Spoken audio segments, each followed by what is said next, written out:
The Aircare program may be renewed despite all the newer, cleaner cars on the road. The Aircare Review Committee says the air quality benefits justify the tests, so drivers could be air carrying their vehicles until 2020. Most of the cars are in a 20-year model span. Now, the oldest cars have the highest likelihood of something going wrong with them and having high emissions.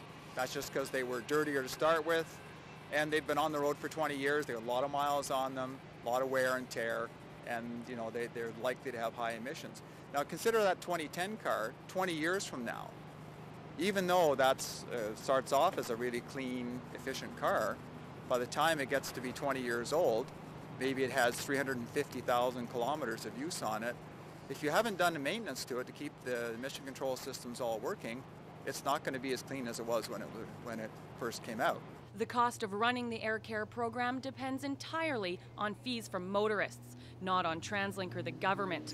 Most cars that are tested are charged $45 every 2 years. If the car fails an inspection, it could cost up to $400 to fix.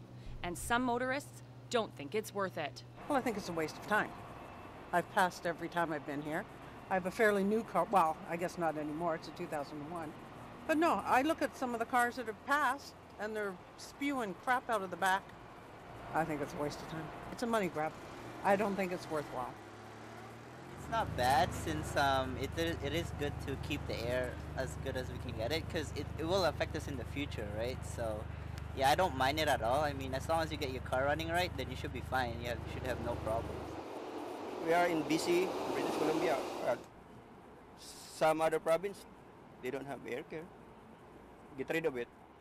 According to the Aircare Review, termination of the program would mean increased emissions and negative health impacts.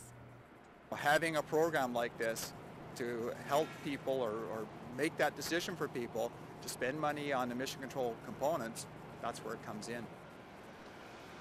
The Aircare program started back in 1992 as a way to improve the region's air quality. Over 15 million vehicles have been inspected since that time, and just under 1 million have failed. So if your vehicle is 8 years or older, it's time to get it air-cared. Jen Zielinski in Vancouver for BCIT Magazine.